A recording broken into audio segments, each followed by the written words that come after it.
Taarifa za kwenye mitandao zipo, kila siku zipo, sio tu kwenye msiba huu. Zina ukweli kiasi gani? Sasa hilo ni jambo jingine. Ninyi ni waandishi wa habari, mnajua media yote inakuwa ina utaratibu wa kudhibiti habari zake.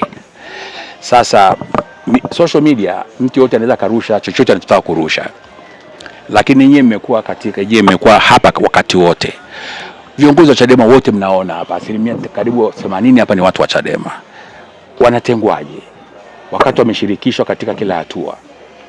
Hakuna mtu yeyote aliyetengwa na hatutamtenga mtu yeyote. Nimesema huu msiba ni wa taifa. Huyu baba alihudumu na watu wengi, miaka yake 95, amepita mbuga nyingi, na kote mwendo wake wa miaka 95 alikuwa anafanya kazi na watu. Sasa leo dakika ya mwisho uweze kusema sisi ndio special kuliko wengine wote hawana thamani. Si kweli, si kweli. Kwa hiyo hao wanaandika kwenye mitandao, napenda kuamini sio viongozi wa Chadema. Na nitasikitika sana kama kiongozi wa Chadema atatoka na umbea wa kipuuzi kama huo. Tutasikitika sana kama familia. Tunataka tumlaze mzee wetu kwa heshima bila kuleta minyukano ambayo haina msingi katika kumwenzi mzee wetu. Sasa watu wanataka kuchafua msiba huu kwa kutoa taarifa za uongo, ni mambo ya kusikitisha sana. Mimi nasema binafsi, siamini kama kuna kiongozi wote wa Chadema ana ujasiri wa kusimama na kusema kwamba Chadema imetengwa. Kwa sababu nimekuwa nao muda wote kuanzia mwanzo, tumewashirikisha.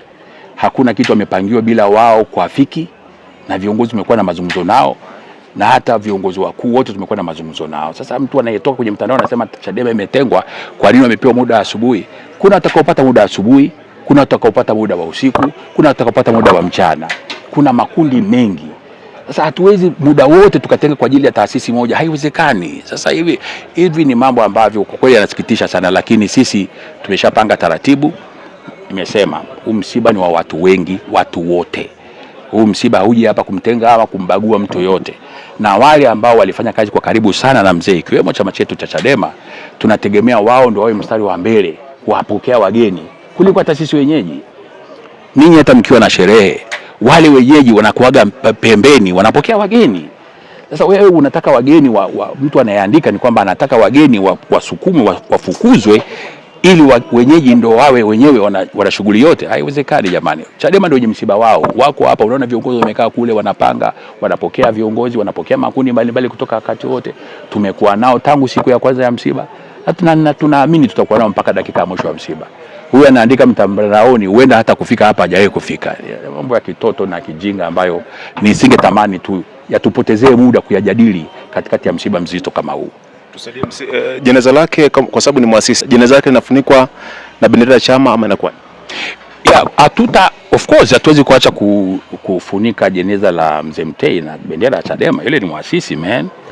Kwa hiyo kuna nafasi ambako bendera ya Chadema itakuwa kwenye jeneza, lakini bendera haikai masaa yote 24. Ni kwa ajili ya ile itifaki ilivyotengenezwa, lakini kwamba kwamba haitapokewa kwamba Chadema wasifunike jeneza lao. Actually hata safari ya leo kwenda kumchukua mzee Seriani tumeambia Chadema kwamba na viongozi nao waende kule, watafika hapa. Tunategemea viongozi wa Chadema ndio watakaoingiza mwili wa baba ndani. Sasa mnataka mpewe heshima gani zaidi ya hiyo? Kama bado mnaona kwamba hamjatendewa haki, mnataka mpewe heshima gani zaidi? Kwa hiyo msisikize mambo ya mitandaoni. Mambo ya mitandaoni mingi ni ya kujenga uchonganishi tu, na sisi hatutaki kugombana na mtu yeyote. Tunaheshimu familia, tunaheshimu chama chetu, tunaheshimu waombolezaji wengine wote. Kwenye misiba hakuna mwaliko, ni watu wanaojisikia kutokana na vyogusha na msiba ndio wanavyokuja kwenye msiba. Kwa hata ukiniambia nani atakuja, uenda wengine hata wanaokuja mimi siwajui. Kuna wale official tutawajua, lakini wale ambao wanatukimbilia wote mikono yetu iko kwa mikono miwili, tutawapokea makundi yote. Ndani hapa hapajaonekana bendera yoyote ya Chadema. Labda ni utaratibu ama yani ndani hapa kwenye nyumbani kwake. Nyumbani kwake ni wapi? Yani hapa tulipo kuna bendera yoyote. Kule barabara mmepokewa na nini? Kule barabara mmepokewa na bendera za chama gani? Ya Chadema. Lakini tunazungumzia hapa ndani. Naanguliza watu wote wamevaa shunifu kule, wamevaa uniform za nini? Tunazungumzia bendera. Atoke kiongozi mmoja aseme mimi nimezuia kuweka bendera. Si unanielewa? Atoke kiongozi mmoja aseme sisi tumeambiwa bendera tuweke hapa na tusiweke hapa.